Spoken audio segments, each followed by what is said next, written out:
Hi, today I'm going to take a moment to show you how to connect your computer to a smartboard or hook up a smartboard in general. There's a few key components. The first thing is the smartboard itself.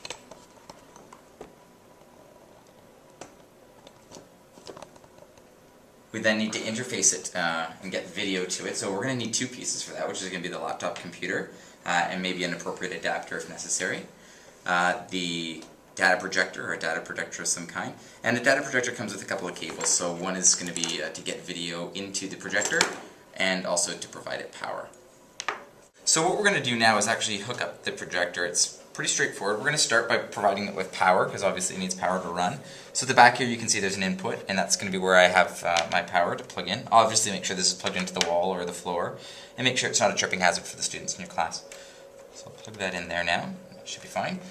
Some projectors, they're all different, but this one has a blinking light just indicating that it actually has power now, so it's a visual cue. The only other thing that's left to plug into this projector now is the video cable. Typically this is provided by all the manufacturers, so you can see it's the same on both sides, which means that it would work in either direction. And then on the back you'll notice that there are a couple of ports. So one says computer in 1, computer in 2, and that could say input 1, input 2. Again, it depends on the vendors of each of these projector models. And by default I'm going to choose to put this end of the cable into the computer in 1 section. So I'm just going to make sure that it's, if you look at the ports here, you can see that it's bent a certain way, and just make sure the connector is meeting it in the same orientation. So I'll plug that in, and then you can secure that. Alright. Now the projector works fine as it is, and I can actually hit the power to power it on, and you'll hear it start up, and it'll project typically a blue screen or something similar. What I'm trying to do now is actually going to interface my laptop so I can project my screen onto the wall, in this case onto a smartboard. So what I'm going to do now is, you'll notice that this end here is made for a PC. And Macs do not have a video port or a VGA video port like that. So I need to make sure I have the appropriate video adapter, which will accept the VGA end. I'll plug it in. There, and I can secure that as well. And then I'll plug it into my MacBook. So as you can see, we have the image projected onto the smartboard. We haven't done anything with the smartboard yet, but this is just trying to get us all set up and ready to go so we can interact with the smartboard. You'll notice that the screen is actually, the projector is actually off the screen, so I'm going to make some final tweaks to the projector itself. So I'm going to have to move it closer. I'm going to have to adjust some of the fine elements here. So I'm going to just move it a little closer, trying to get it onto the center of the smartboard.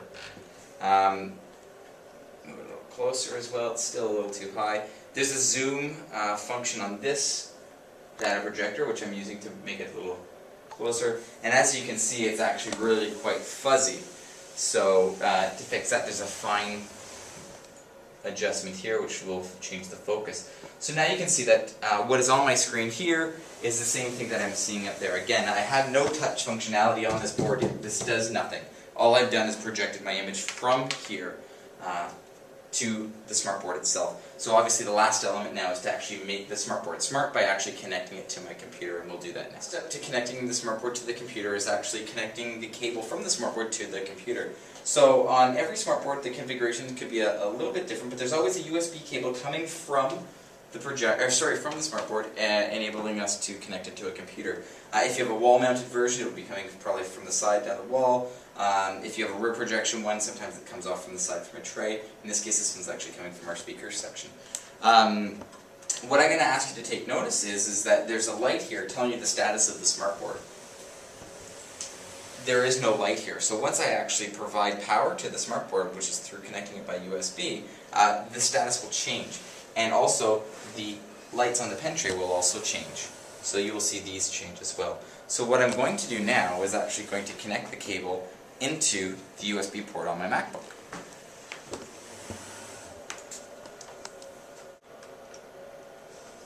So you'll notice that the light is red, flicking to green as it's detecting, and now a solid green saying it's detected. And you may have noticed subtly that the lights blinked across the pen tray. Now it's all connected, everything seems to be fine, but when I touch the board, my cursor is nowhere close to where my finger is actually touching. So this board is what's called out of alignment. So we need to orient the smartboard.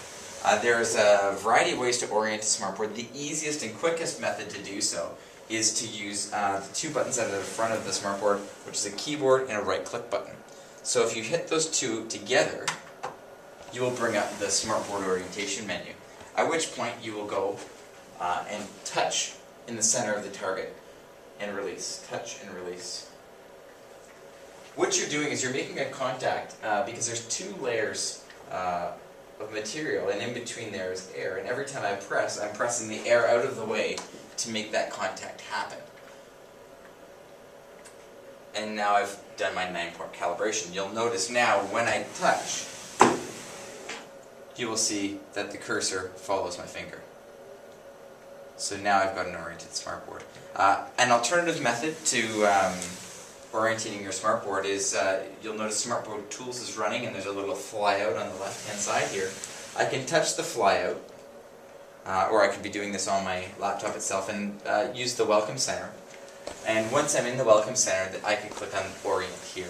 I can also find things for troubleshooting using the control panel there. We're going to do our first interaction with the smartboard, and simply today what we'll do is just load up the internet and go to a website and just see how we can interact with the smartboard.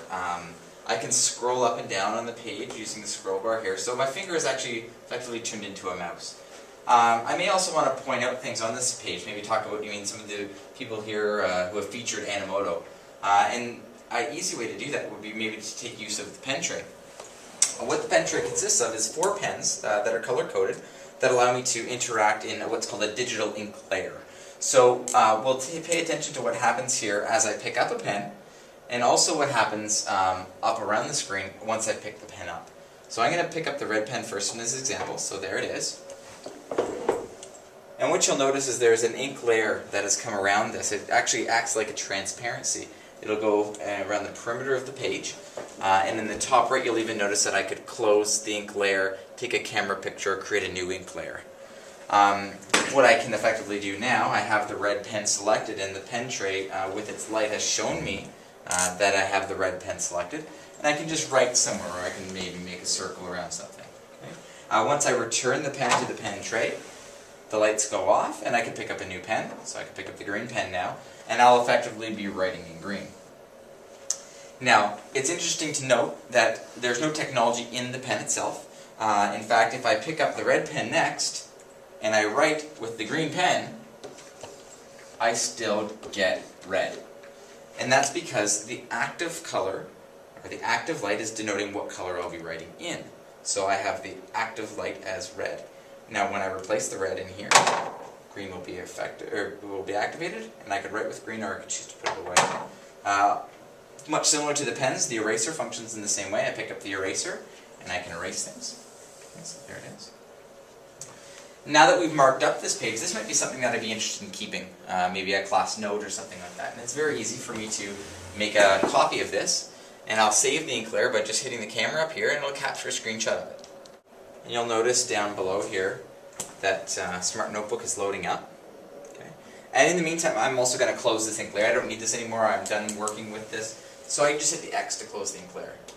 And you'll notice the ink layer has disappeared. Now I'm fully interacting with my whiteboard again, smartboard again. I can just click on the Smart Notebook, and you can see there are the notes. This session will go deeper into what you can do with Smart Notebook, but you can see that this was an easy way for me to take a screen capture of what was on my screen and now integrate it into a Smart Notebook file.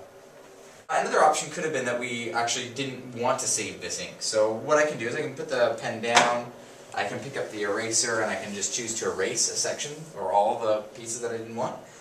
I could also choose the button that's up here, which is called a new ink layer, and I can click that button,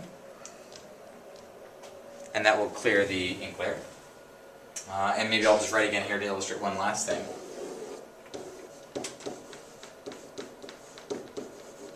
Or I can see what are my ink layer options. So once I put all the pens down, I don't have the eraser up. If I tap anywhere on the smartboard, you'll notice that I'm automatically asked to do one of 4 or 5 things, which is clear the ink, close the ink layer, save the ink, and I can change some of the settings. So maybe in this case I just want to close the ink layer.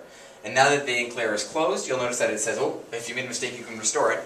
Or I can just go and interact with the page as I'd like to, so I can go and